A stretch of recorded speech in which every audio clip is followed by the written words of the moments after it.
Oke, ini dia. Sebuah momen yang bisa dibilang jadi titik balik buat tim nasional Indonesia. Kita masuk ke era yang benar-benar baru, di bawah komando pelatih baru, dan pertaruhannya, wah, tinggi banget. Semuanya dimulai dari sini. Dan inilah arsiteknya, pelatih kepala baru kita, John Hartman. Visinya itu jelas banget, ini bukan cuma soal menang pertandingan, tapi soal mengubah skuad Garuda secara total, membangun fondasi yang sama sekali baru. Nah, disinilah tantangan terbesarnya muncul.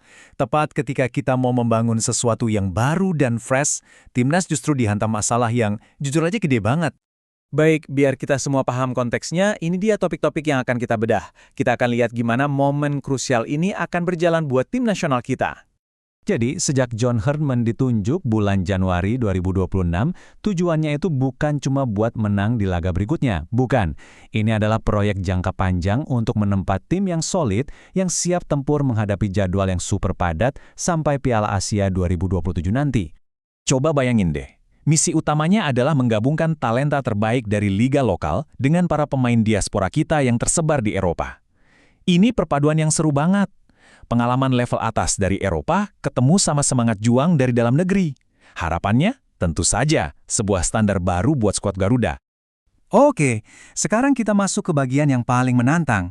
Di tengah semua optimisme dan semangat baru ini, timnas kita dihadapkan pada satu masalah yang sangat serius. Padahal skuad yang dipanggil untuk FIFA Series ini keren banget loh. Ada campuran pemain baru dan para bintang yang kita kenal. Ada nama-nama kayak Maarten Paes dari Ajax, J.I. Jess dari Serie A Italia. Mereka semua siap banget buat nunjukin kemampuan di bawah sistem baru. Tapi sayangnya ada tapinya. Nah, inilah masalahnya. Lihat daftar ini. Ini bukan sekedar pemain yang absen. Ini adalah jantung permainan tim. Mesin kreatifnya, kaptennya, motor serangan dari sayap, pemimpin di lini belakang, semuanya absen. Ini ibarat mobil balap yang kehilangan mesin, setir, sama bannya sekaligus. Tapi seorang John Hartman nggak panik, dia nggak cari-cari alasan. Sebaliknya, dia justru datang dengan sebuah rencana taktis yang sangat spesifik, yang dirancang khusus untuk mengubah kelemahan ini jadi kekuatan. Jawabannya ada di formasi 3-4-2-1. Kenapa ini? Sederhana, ini adalah pilihan yang pragmatis. Karena banyak pemain kunci yang absen, Hartman memaksimalkan kekuatan kita saat ini, yaitu melimpahnya bek tengah berkualitas. Cara kerjanya gini, di belakang ada 3 bek yang jadi tembok super kokoh. Di tengah ada 2 gelandang pekerja keras yang tugasnya merebut bola dan langsung mengalirkannya ke depan. Nah, yang paling seru ada di depan. Ada 2 gelandang serang yang menusuk ke dalam buat bikin pertahanan lawan kocar-kacir, dibantu 1 striker yang terus bergerak. Jadi tim nggak lagi bergantung sama satu orang, tapi pada kekuatan kolektif. Oke, rencananya udah matang. Sekarang pertanyaannya, gimana implementasinya di lapangan? Nah, lawan-lawan di FIFA Series ini punya gaya main yang beda banget. Jadi strateginya harus fleksibel. Melawan St. Kitts and Nevis, kita harus siap adu fisik dan kecepatan. Sementara lawan Bulgaria, ini bakal jadi duel catur taktis. 2 pertandingan, 2 pendekatan yang berbeda. Ini benar-benar jadi ujian yang sempurna buat sistem barunya Hartman. Sekarang, mungkin ada yang bertanya, ini kan cuma laga persahabatan, kenapa seheboh ini? Eits, jangan salah. 2 pertandingan ini punya pertaruhan yang luar biasa besar.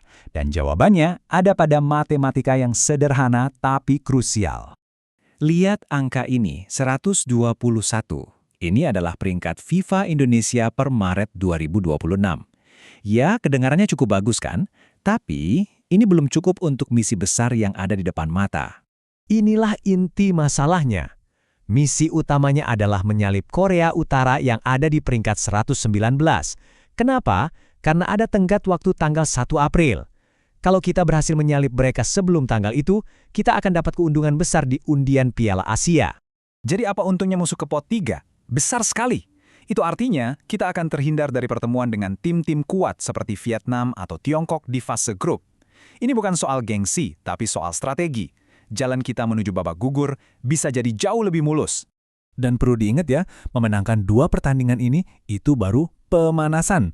Perjalanan yang sesungguhnya masih sangat panjang dan menuntut. Coba kita lihat kalender 2026 ini. Gila kan? Padat banget.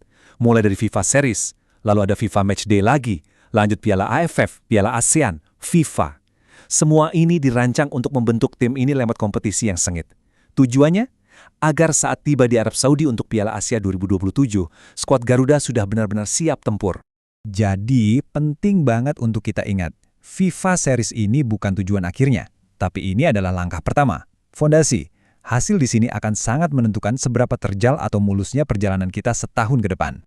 Jadi pertanyaannya sekarang adalah, apakah fondasi yang dibangun di Jakarta ini akan cukup kuat? Apakah bulan Maret 2026 ini akan kita kenang sebagai momen di mana generasi baru Garuda ini benar-benar belajar untuk terbang, bahkan dengan kondisi yang tidak sempurna? Hanya waktu yang bisa menjawabnya.